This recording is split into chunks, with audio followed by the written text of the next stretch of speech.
ओम नमो भगवते वासुदेवाय।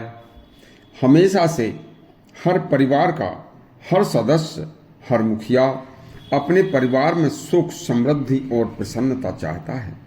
देखिए, मेरे घर में कभी अशांति न हो, सभी परिवार के सदस्य आपस में बड़े ही प्रेम व स्नेह से रहें, कभी घर में कोई लड़ाई झगड़ा न हो। इस शांति व प्रसन्नता के लिए ऋषि सुखदेव जी महाराज ने गृहस्थ के मुखिया के लिए कहा है कि यदि परिवार में वृद्ध माता पिता, पुत्र पुत्री, पुत्र वधू, भाई भाई की पत्नी व उसके बच्चे हैं, तो कभी भी अपनी प्रिय पत्नी के कहने से परिवार के किसी सदस्य की किसी गलती का, उसके द्वारा किसी अपराध को, जब तक गलती का पत्नी के कहने से गलती व उस अपराध के माने, जब तक कि जो उसकी पत्नी ने बताया है उसकी सत्य खोज न कर ले, तब तक कभी भी उस पर विश्वास नहीं करना चाहिए और उसे अपराध और गलती नहीं मानना चाहिए। दूसरे, इसी क्रम में चाणक्य महाराज ने कहा है कि मधुर व प्रिय वचन बोलने से सभी प्राणी प्रसन्न होते हैं। प्रिय वचनों से प्राय भी अपना हो जाता है।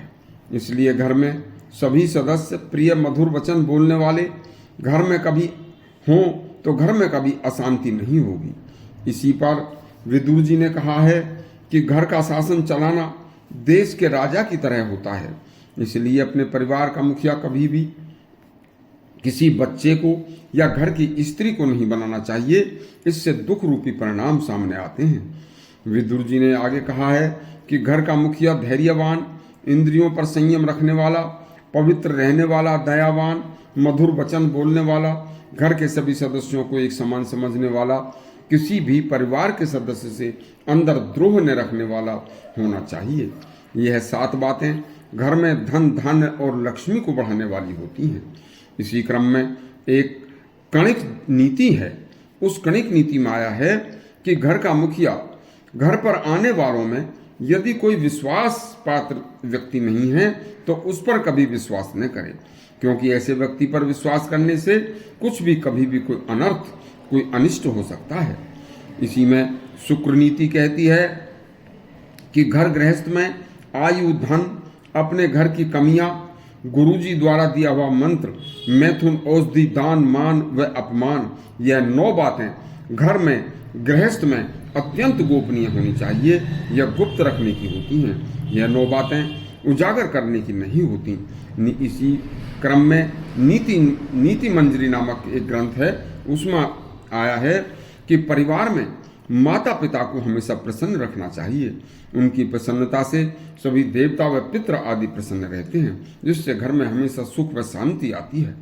हितोपदेशक नामक पुस्तक में आया है कि यौवन, जवानी, धन, संपत्ति, प्रभुता, बड़े बड़े अधिकारों का घमंड और अविवेकी, बिना सोचे समझे कुछ भी कह देना और कुछ भी कर देना, ये सब अनर्थ करने वाले होते हैं।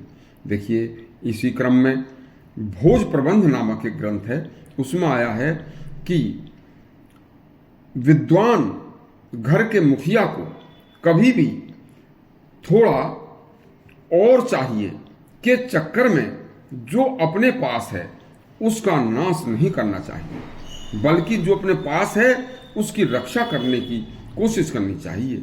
घटक परकृत नामक नीति शास्त्र कहता है कि घर का मुखिया कभी रुष्ट, कभी प्रसन्न, क्षण में रुष्ट, क्षण में प्रसन्न न रहे। अपने चित्त को वश में करके हमेशा सावधान रहे तथा समान रहे।